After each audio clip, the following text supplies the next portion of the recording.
You are watching The Guy Dawson Show at the World Center of Broadcast Media, WCOBM.com, and I've been speaking with Corintha Tervalon, the queen of all media, about her career prior to being a guest hostess on The Guy Dawson Show and a part of my company and a lot of other things that she's doing in her life. She was a Las Vegas cocktail waitress. And Corintha, when we first started talking about this a few months ago and you were telling me that you wanted to write a book, it reminds me of the guys who have written these books about being a cab driver. Oh, yes. Being a Las Vegas cab driver. I've had friends that have told me some of the most unbelievable stories.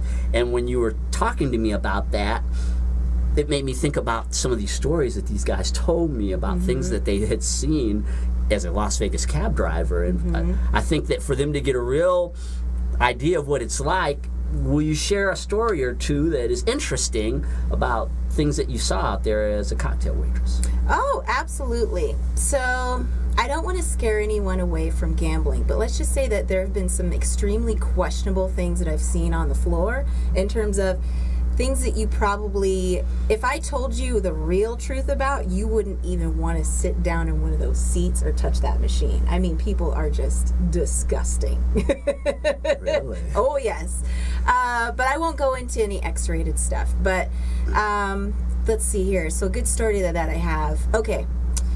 So graveyard's an interesting shift. You see the worst of people. You really do. You see it's not the best. It's the worst of people that you see. I mean, we literally see the depravity of humanity on a nightly basis on the Las Vegas Strip during the graveyard shift. So there was one story. There was one instance in which my friend, another waitress, came to me and she said, "Hey, Corintha, you've got this guy. He's going to sit down in your station. He's really intoxicated. He's really and he's being belligerent about it."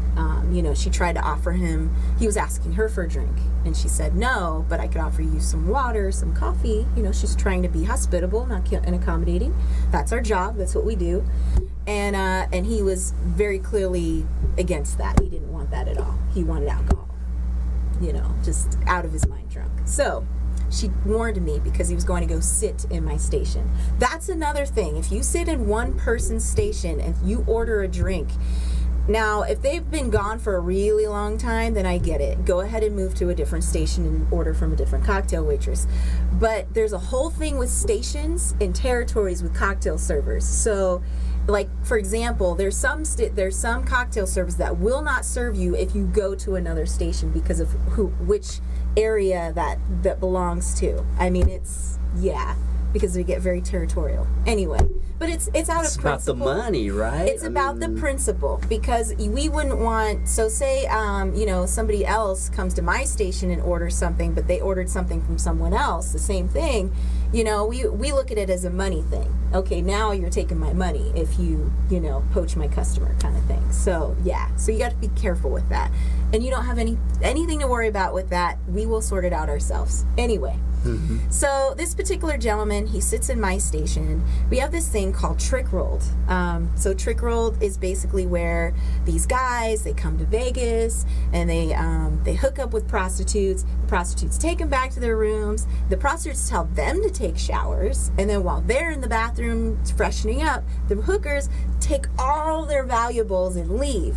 And I couldn't tell you how many times I've talked to a security guard friend of mine. He told me that there was one night where he just got multiple calls for, having to sort out a situation in which same situation kept happening over and over again, where a naked guy was tackling a hooker in the hallway.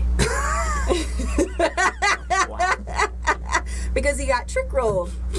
All right, so.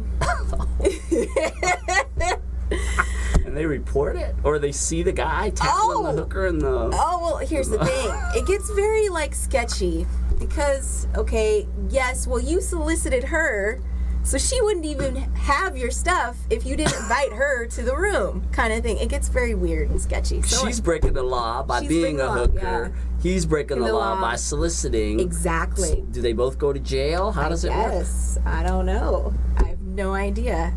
But... however it works out. So you hear about, of course. Oh, yeah. So it was pretty, well, the really sad part about the trick roll thing is that there's married guys who had come out here and they do this, and then they go back home to their wives and their kids, and then if they got trick rolled successfully, then they did not tackle the hooker in the hallway, and she ran away with all her stuff.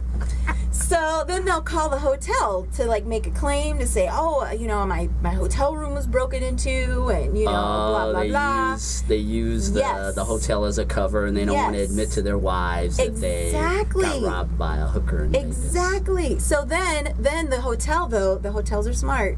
They tell them, hey, listen, we have a policy. You have to file a police report, tell them what happened, and then we have to send all this documentation to your real house address, not a P.O. box, your real house address. A lot of times they won't do it because they know, oh, I can't do that. My wife's going to check the mail. So then they drop the claim. It's crazy. So anyway, that's trick roll. It's a whole other story. So this guy, that's what the explanation of trick roll is, so that you know. There was a gentleman. Don't you come out here and pick up a hooker at a bar because you might get trick rolled. It's true. I've seen it more times than I can count. So we basically, there's this guy sitting in my station. And all of a sudden, these two hookers, they notice that he's highly intoxicated. And they are not very attractive, by the way. You'd be surprised. You think all the hookers are pretty out here? Mm-mm. Anyway, that's a whole other story. So, why would somebody get a hook if you're going to... Well, they're already drunk. They don't care. Oh. They just want to, get their kicks. Right.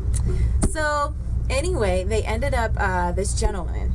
He decided to, he's hanging out with these two ladies, and they're clearly having a good time. He's getting lap dances from the two of them. It's about 5 o'clock in the morning, and here's the thing with Vegas, right? So like, older people tend to get up a little bit earlier in the morning, and they like to have their coffee and gamble. And so like literally 3 feet away from this debauchery happening, right, is like Bacchanalia. Bubble over here, and then you have this little old lady who's just quietly gambling, and just drinking her coffee, and it's just, that's Vegas. But that's not even the half of the whole story. Like, the other sad part about this was, and I actually reported this to security because I was like, what's going down here? And I didn't want the hotel or myself to be liable for what was happening there. He actually was going to the ATM. I saw him go to the ATM, take all this money out. The hookers are standing right next to him. And I'm thinking to myself, wow, this guy's getting trick rolled right before my eyes. Trick rolled on the casino floor. On the casino floor. Just ridiculous. And they just rolled him for, how'd they roll him? Well, that I don't know. Because then after a while they were gone. So I would hope that he got something for his money. But maybe not. Who knows? I don't know what happened there. All I know is that they were gone, and I was happy because I couldn't even go out to my station in that area. I didn't feel comfortable because I knew that if I went over to where they were, that they were of course going to ask for drinks. But here's my thing: you start asking me for drinks and getting belligerent, I'm calling my manager on you, and then my manager is going to bust you for prostitution, and then you got to deal with that.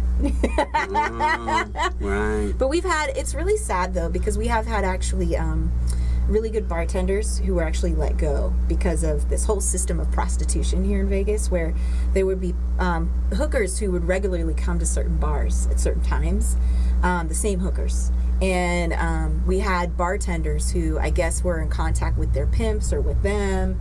And so a guy would come up to the bar, say, hey, I'm looking for some company tonight. The bartender would hook them up. In commission. Yeah. So they ended up, there's several people who have been fired for that. So, pretty sad. Boy, a day in the life of a cocktail waitress in Las Vegas. That's really interesting, Corintha. And again, when you come to Vegas, you see these very pretty women. They're walking around. They are dressed provocatively, because that's a part of the marketing strategy, but that doesn't mean that there's not a person underneath. Thank you. There are mothers. It's a costume. Grandmothers. There are women It's a who uniform. Yes. We are supporting. I supported myself through college. I knew women who were supporting their sons and daughters with the money they were making from tips. We are people. Please treat us as people. We're going to take a short commercial break, and when we come back, I think we've got Becky Stonebarger with BC, and she's the anti. What we've just been talking about. She owns a wonderful event center here for business here in Las Vegas, and we'll be back in a few minutes with more of The Guy Dawson Show.